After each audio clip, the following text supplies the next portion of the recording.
Mesdames et messieurs, bonsoir. Soyez les bienvenus dans cette nouvelle édition du journal en français. Voici les titres.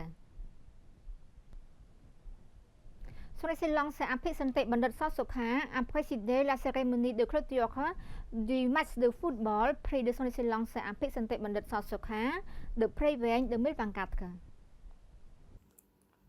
Son Excellence Sosokha, vice-premier ministre, ministre de l'Intérieur et président honoraire de l'équipe provinciale de développement de la jeunesse de Préveigne et son épouse, Lô Chum Tiêu Kai-Sun Sophie, ont présidé la cérémonie de clôture du match de football prix de Son Excellence Apik Santik Bandit Sosokha de Préveigne 2024. S'exprimant à cette occasion, Son Excellence Apik Santik Bandit Sosokha a exprimé son appréciation et sa gratitude au comité exécutif pour l'organisation de cet événement et il a également remercié aux philanthropes et parties prenantes qui soutiennent toujours à tous les événements à Préveigne. Son Excellence le vice-premier ministre Sosokha a ajouté qu'à l'heure actuelle, le domaine de l'éducation physique et du sport est déterminé par le gouvernement royal de la 7e législature, dirigé par Samdech Mahabawar Theppaday Hun Manet, premier ministre du Royaume du Cambodge, et a défini dans la stratégie du Pentagone phase 1 sur le renforcement de l'éducation physique et du sport, notamment dans les domaines scientifiques et technologiques, et continue à promouvoir le mouvement de jeunesse ou d'individus à pratiquer au moins un sport pour la vie. Son Excellence Net Patra, ministre de l'Information, a été élu président honoraire de l'Association Khmer pour la conservation des éléphants Airavata. La nomination de Son Excellence Net Patra, ministre de l'Information, en tant que président d'honneur de l'Association Khmer pour la conservation des éléphants Airavata, a été officiellement annoncée récemment à l'hôtel Sun and Moon de Phnom Penh lors de la 16e programme de collecte de fonds pour la poursuite du travail de conservation des éléphants Khmer organisé par l'Association pour la conservation des éléphants Airavata sous la présidence de Son Excellence de Tina, ministre de l'Agriculture, des Forêts et de la Pêche, et son épouse. À cette occasion, Son Excellence le ministre Net Patra, au nom du président d'honneur de l'Association Khmer pour la conservation des éléphants, a appelé les philanthropes à continuer de soutenir l'association d'Airavata pour que l'association puisse continuer la durabilité dans l'élevage et la conservation des éléphants du Cambodge. Le ministre a informé qu'en termes de croyances cambodgiennes, les éléphants sont des animaux qui apportent du bonheur et de la prospérité. Le ministre a encouragé l'association à poursuivre sa mission et à s'efforcer de compiler des histoires bonnes et rares liées aux éléphants afin de diffuser au public pour une compréhension approfondie de l'importance des éléphants dans le système écologique. La conservation des éléphants donne beaucoup de profits, l'écotourisme, la création d'emplois pour les peuples ethniques, la participation à la préservation des traditions et coutumes culturelles, la gestion des ressources naturelles et la conservation de la biodiversité. Selon une étude, environ 400 à 600 éléphants sauvages vivent au Cambodge dans des zones protégées.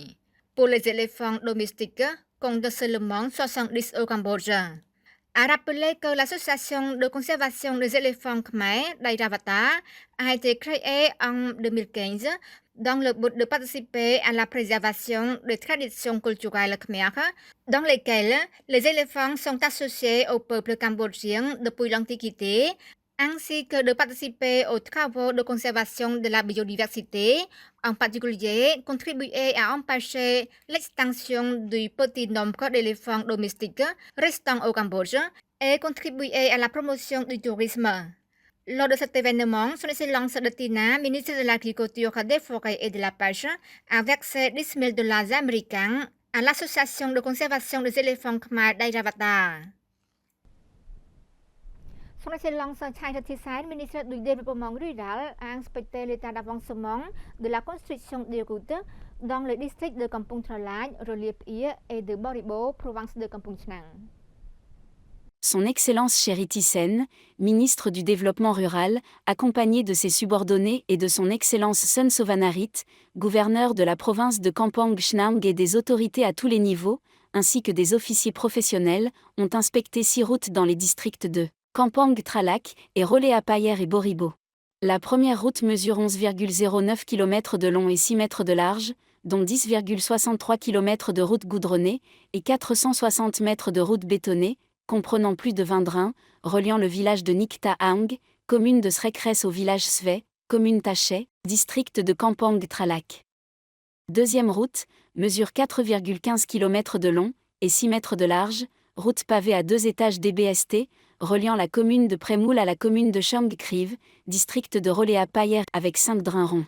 La troisième route est une route goudronnée à 2 étages de 2,16 km de long et 6 mètres de large, allant du village de Trapé encore au village d'Aleng, commune de Krebak, district de Rolea-Pa, et comportant 8 drains. La quatrième route mesure 2,02 km de long, 5 mètres de large, dont 1,98 km de route pavée et 40 mètres de route en béton, avec 8 drains ronds reliant la route nationale numéro 5 au village de Tnaltotum, village d'Okandol, Sritmey, district de Rolea-Payer.